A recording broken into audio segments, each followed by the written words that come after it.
आज हम लोग थोड़ी विपक्षी एकता और खास करके जो नीतीश जी ने कल एक इनिशिएटिव लेके मतलब आगे आके उन्होंने एक तरह से अपने ऊपर जिम्मेदारी ली है इसकी, उस पर चर्चा कर लें।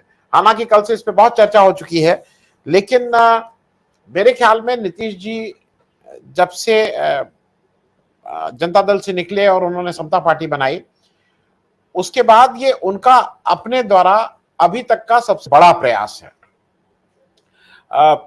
क्योंकि मैं इसको इसलिए सबसे बड़ा प्रयास बोल रहा हूं, यह भी समझना होगा कि जब जब समता पार्टी बनी थी उस समय जॉर्ज फर्नांडिस साहब वहां थे, और जॉर्ज फर्नांडिस साहब का एक जो अपनी स्टाइल थी, उनका पूरे मतलब पूरे हिंदुस्तान में उनका जिसको कहते हैं ना फुटप्रिंट था, लोग थे, संपर्क वाले लोग थे, जानने वाले लोग थे। उन सारे लोगों के बीच में नीतीश जी का उतना बड़ा रोल नहीं था। बिहार में जरूर रोल था, लेकिन पैन इंडिया उनका उतना बड़ा रोल नहीं था। लेकिन फिर नीतीश जी उसके बाद चीफ मिनिस्टर बने और बाद में फिर इतनी सक्सेसफुली उन्होंने सारे कोलिशन की सरकारें चलाई, वो एक बड़ा अचीवमेंट उनके पास है। अगर आपको याद हो तो एक समय ऐसा था जब इस देश में नरेंद्र मोदी जी के सामने, अभी जब वो प्राइम मिनिस्टर बने नहीं थे, मैं उसकी बात कर रहा हूं, उसके पहले ही जब बीजेपी की तरफ से अनाउंस हुए थे कि अब ये प्राइम मिनिस्टर कैंडिडेट हैं, तो उस समय एक ये उम्मीद कई लोग करते थे कि नीतीश कुमार जी उनके सामने एक प्राइम मिनिस्टर कैंडिडेट के रूप में या प्राइम मिनिस्टर के रूप में दिखाएंगे। उसके कई कारण थे। उसका एक जो बड़ा मंत्री बिहार के थे। गुजरात में उनका एक फर्क ये था कि जो मुझे लगता है उस समय का एक बड़ा फर्क ये था, अच्छा नीतीश जी एक इंजीनियर थे, नीतीश जी के ऊपर एक सुशासन की छाप थी, ईमानदारी की छाप थी। नीतीश जी कोलिशन को मैनेज कर रहे थे उनके सामने। लेकिन मोदी जी ने जो एक लार्जर पिक्चर कर दी, वो पिक्चर लार्जर ये थी कि मोदी जी ने कहीं से जनता को ये समझाने में सफल रहे कि वो एक गुजरात मॉडल है। वो सपना बेचने में सफल हो गए कि गुजरात मॉडल है, और गुजरात मॉडल में सब लोग बहुत ही सुखी हैं, गुजरात बहुत तेजी से तरक्की कर रहा है। और वो गोधरा का जो भूत था, जो गोधरा का वो था, वो सब लोगों को उन्होंने भुलाने में कामयाब रहे। नीतीश जी इस बीच एक ऐसी स्टेट से आ रहे थे जिस स्टेट, उत्तर प्रदेश और बिहार, ये दोनों बाकी लोग इसको बीमारू बोलते हैं, मैं इसको बीमारू नहीं। देखिए, ये अगर आप इन नंबर्स को मैनेज नहीं कर पा रहे हैं तो ये नेतृत्व की दिक्कत है। इस स्टेट में नीतीश जी रहते हुए अगर उस स्टेट को चला रहे हैं और कुछ करने की कोशिश कर रहे हैं, उन्होंने कुछ बड़े बड़े निर्णय लिए हैं, मैं अभी उस डिटेल में नहीं जा रहा हूं।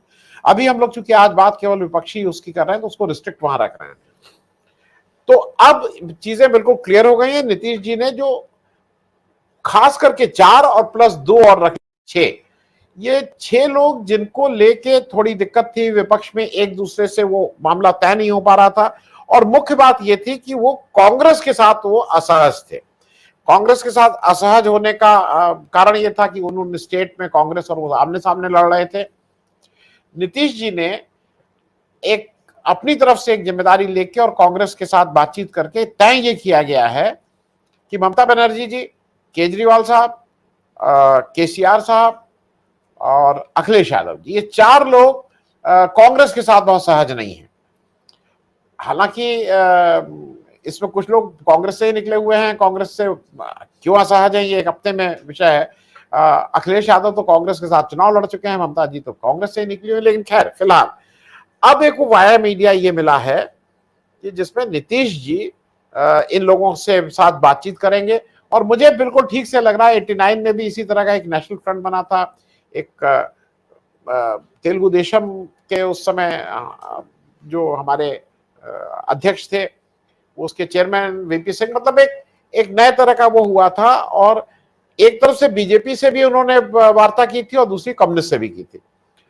खैर, अब नीतीश जी के जिम्मे ये 4, और नीतीश जी ने 2 जगह का और कहा है जो अभी तक एनडीए के साथ, एनडीए के पार्ट नहीं है लेकिन साथ खड़ी हुई दिखाई देती हैं बीजेपी के, बीजू जनता दल के नवीन पटनायक साहब और वाईएसआर कांग्रेस। ये 2 लोगों को उन्होंने कहा है कि मैं अपनी तरफ से भी कुछ करूंगा। प्रबल जी, मैं सबसे पहले आपके पास इसलिए आ रहा हूं कि आपने इसमें से आपको हम सब लोग किसान नेता और किसान नेता, आपने किसानों के लिए काम भी बड़े किए हैं, लेकिन अब आप भी एक पार्टी विशेष के मुख्य प्रवक्ता के रूप में उनके एक जो कामगार सभा वाला वो है उसके साथ आप जुड़ गए हैं।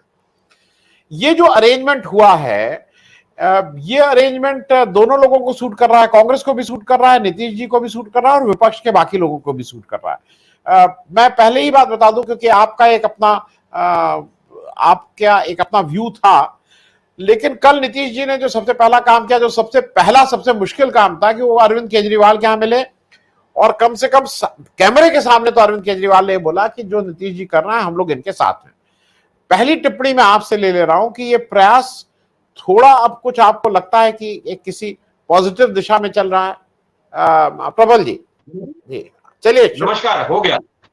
जी चलिए बात करिए। कह रहा था कि कल जो जिस तरीके से नीतीश जी अपना आए थे और जिस हिसाब से उन्होंने मुलाकात की खड़गे साहब के साथ, राहुल गांधी जी के साथ, और बहुत जबरदस्त चर्चा हुई और उनके साथ तेजस्वी यादव जी भी थे और उसके बाद कुछ और विपक्षी दलों के लोगों के साथ उनकी वार्ताएं आज भी शायद है और कल भी शायद किया था।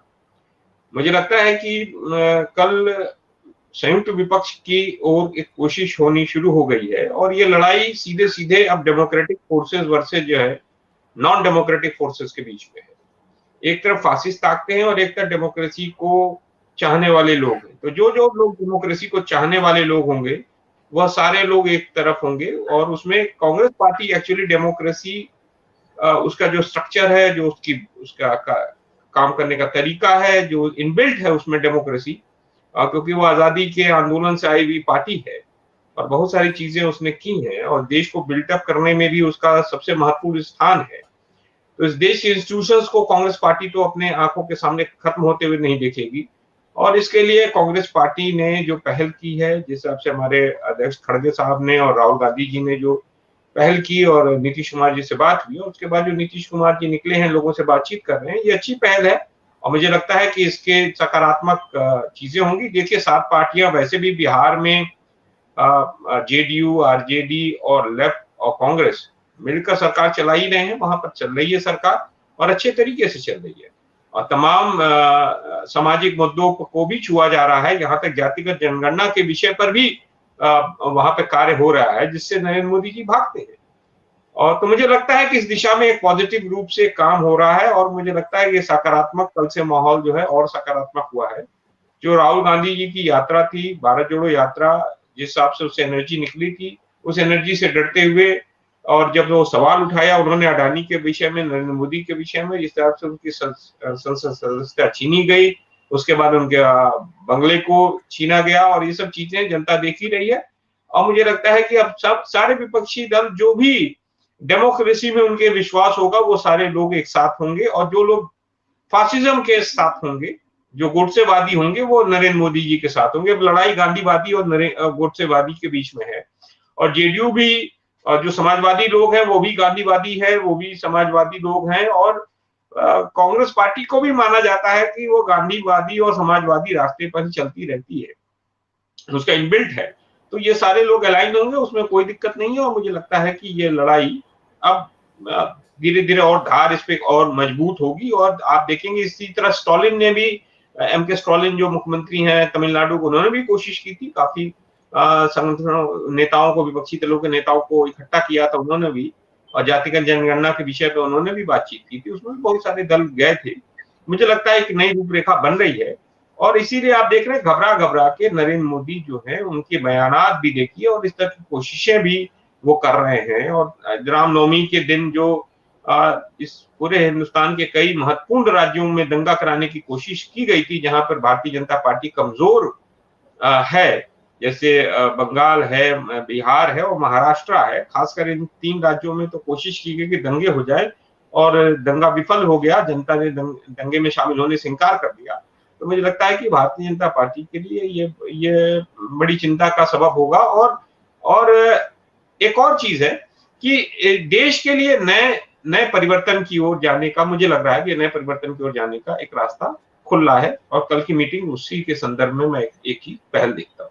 लेकिन जो भाजपा के और लोग हैं, जो शीर्ष नेतृत्व है, वो कर्नाटक में क्या होने जा रहा है और क्या हो रहा है, इससे क्या असर पड़ेगा, क्योंकि हर एक तरह के लोग हैं, ज्यादातर लोगों का प्रबल जी, मैं बिना जाने बोल रहा हूं, आप तो कहेंगे कि राहुल गांधी को जेल चले ही जाना चाहिए, तो शायद वो जो जो जीत है कर्नाटक की वो आंधी में बदल जाएगी। प्रबल जी, एक आपसे इस पे एक छोटा सा वो ले लें और फिर मैं बाकी कर लूं। ये जो अभी हुआ है राहुल गांधी के सेंटेंस को लेकर, जी देखिए, जो डिस्क्वालिफिकेशन है राहुल गांधी जी का, वो तो अवैध तरीके से हुआ है, वो पूर्णतः ही अवैध है, क्योंकि पीपल्स रिप्रेजेंटेशन एक्ट 83 कहता है कि या तो the person should be guilty and convicted. ठीक है, उन्होंने 2 साल की सजा दी और उनको गिल्टी माना, गिल्टी पाया, ये कह रहे थे, कोर्ट कह रही है। लेकिन उसके साथ साथ 30 दिन का जो स्टे लगाया था, जो कहा था कि आप जो है 30 दिन आपको दिया जाता है कि आप जो है इस पर अपर कोर्ट जाकर इस जजमेंट के खिलाफ आप वो कर सकते हैं। इसका अर्थ है कि वो सस्पेंड हो गया वो सजा। तो जब इस तरह की चीजें हो सकती हैं और उसके बाद ये 8-3 का सीधे सीधे वायलेशन हो गया कि जो इन्होंने डिस्क्वालीफाई किया। एक तो डिस्क्वालिफिकेशन जो लोकसभा का सचिवालय वो कर नहीं सकता, न लोकसभा के अध्यक्ष कर सकते हैं। अगर राज्यसभा का मेंबर है तो राज्यसभा के सभापति भी नहीं कर सकते। इसको करने का अधिकार जो है वो राष्ट्रपति को है, with consultation of election commission of India. इसमें न तो राष्ट्रपति उस प्रोसीजर का कोई पालन किया गया, सीधे सीधे जो है ये तानाशाही तरीके से इनको सीधे डिस्क्वालीफाई कर दिया गया। ये तो पूर्णतः ही अवैध है। और अगर कोर्ट में जिस पर चर्चा होगी, कोर्ट पे जब चर्चा होगी तो फिर अपने आप जो चीजें निकल के आएंगी, जो अभी मई में जो इस पर चर्चा होनी है, तो अपने आप देखिएगा ये अगर कानून के अनुसार अगर उस पर जजमेंट आएगा और भारत के संविधान को सामने रखकर अगर जज जो है जजमेंट देंगे, तो मुझे लगता है कि जजमेंट जो है वो राहुल गांधी जी के पक्ष में होगा। और अगर नरेंद्र मोदी जी के संविधान के अनुरूप जजमेंट आएगा और गुजरात मॉडल के अनुरूप जजमेंट आएगा, तो जजमेंट वो तो पीएमओ से लिख के आ जाएगा कि जजमेंट ये लिख दो आप, तो कुछ भी जजमेंट आ सकता है। तो मेरा ये कहना है, क्योंकि इस समय वर्तमान परिस्थिति में जब हम लोग किसान आंदोलन में भी काम कर रहे थे, तो हमने यही देखा कि कृषि जो है वह तो स्टेट सब्जेक्ट है और उस पर जो है जबरदस्ती बिल बना दिया इन्होंने, फार्मर्स बिल। और फार्मर बिल्स में क्या कर दिया इन्होंने, 3 जो कानून बनाए, काले कानून बनाए, उसमें व्यवसाय जोड़ दिया, व्यापारिक दृष्टिकोण को जोड़कर उसमें कानून, ये तो पूर्णतः ही अवैध था। अब अगर वो चैलेंज भी हुआ तो सुप्रीम कोर्ट ने स्टे भी लगा दिया था उस पर, आपको भी मालूम है, स्टे लगा दिया था, पता नहीं कितने दिन, मुझे भूल रहा हूँ एग्जैक्ट समय, लेकिन स्टे लगा दिया था जब कुछ किसान नेता चले गए थे कोर्ट में। तो ये तो क्या करते हैं, संविधान की तमाम धाराओं का, संविधान को तार-तार करने की कोशिश हमेशा करते हैं, हर आर्टिकल्स का, हर चीज का ये वायलेशन कर रहे हैं। और जो आप अभी भी कह रहे हैं, मैं एक ही चीज समझ रहा हूं, जो ये कल भी कोशिश हुई है, जिस हिसाब से नीतीश कुमार जी को सेंट्रल स्टेज पे लाया गया और राहुल गांधी जी ने कोशिश की सबको, और वो सारे जो फोटो ऑप्टिक्स आपने देखा भी, वो एक अच्छा संदेश ये है कि हमें लड़ना किसके खिलाफ है, हमें लड़ना है एक फांसीवादी ताकत के खिलाफ, उसकी विचारधारा के खिलाफ। और उसकी विचारधारा के खिलाफ जितने भी लाइक माइंडेड लोग हैं, जो इस देश के अंदर वर्तमान समय में लग रहा है कि हमारी आवाज दबाई जा रही है, हम आजाद सांस नहीं ले पा रहे हैं, वो सारे लोग आजादी की सांस लेने के लिए ही परेशान हैं। जैसे मुझे भी, आप देख रहे हैं कि मैं भी एक नेशनल कोऑर्डिनेटर हूँ unorganised workers and employees congress का, जिसे केकेसी कहते हैं, कामगार कांग्रेस, कामगार कर्मचारी कांग्रेस का। हम लोग क्यों आए हैं, हम क्यों ज्वाइन कर रहे हैं? हम लोग इसलिए कर रहे हैं कि समय हमारा जो मेन मुद्दा वो है कि हमारा मेन मुद्दा है इस देश की डेमोक्रेसी को सेव करना। जिस आजादी के आंदोलन में लाखों लोग ने सर्वस्व अपना निछावर कर दिया, अपना जान और बलिदान दे दिया, आज उस आजादी को जो हमने प्राप्त किया था और उसके बाद जो हमने संविधान बनाया था, आज उस पर सबसे बड़ा कुठाराघात एक पार्टी कर रही है, जो इस पार्टी का इतिहास ही रहा है अंग्रेजों की गुलामी। क्योंकि इनके गुरु गोविंद, मैंने पहले भी कहा है आपके शायद कुछ, क्योंकि इस देश की जनता की मेमोरी शॉर्ट होती है, इसलिए मैं थोड़ा सा बता देना चाहता हूं फिर से कि इनके जो आरएसएस के गुरु गोवलकर थे, जो दूसरे संघ प्रमुख बने थे, उन्होंने अपनी किताब एक लिखी थी, बंच ऑफ थॉट्स। उसमें उन्होंने बहुत सही एक चीज उद्दीपित की थी कि मैं जो है पिछड़ों, दलितों, माइनॉरिटीज और महिलाओं का सत्ता कभी जो है स्वीकार नहीं करूंगा। उसकी जगह पर मैं अंग्रेजों की गुलामी स्वीकार, अभी जुड़ा हूँ, ये मेरा उल्टा। जो लोग अंग्रेजों की गुलामी स्वीकार करने की मानसिकता के साथ हैं, वो लोग अंग्रेजों के जो गुलाम रहे हैं, जासूस रहे हैं, जिन्होंने क्रांतिकारियों को पकड़वाया है आंदोलनों के दौरान, वो क्या करेंगे। दूसरी चीज, नरेंद्र मोदी जी हमेशा खड़े हो कहते हैं 70 साल में कुछ नहीं हुआ जी, 70 साल में कुछ नहीं हुआ। अरे कैसे नहीं कुछ हुआ? इस देश में हीराकुंड डैम बना, भाखड़ा नंगल डैम बना, मैं एग्जांपल दे रहा हूं, एम्स बना, आईएम बने, आईआईटीज बने, इसरो बना, बाबा न्यूक्लियर प्लांट बना। उसमें कौन कौन लोग थे?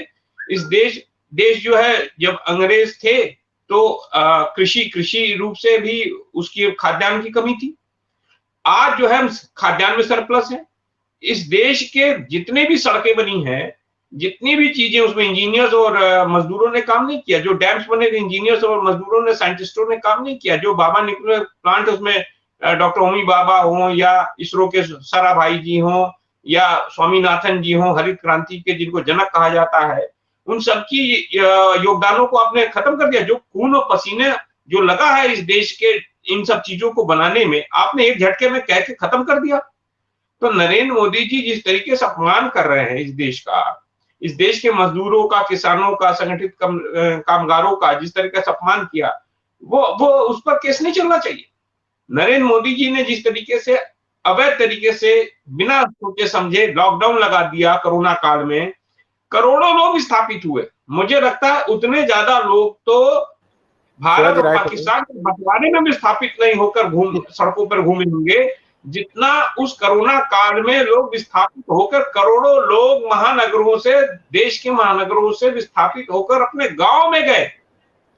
और आप ये समझिए कि उस समय वह जो मनरेगा का जो काम था, वह उनकी आजीविका की रीढ़ की हड्डी बना।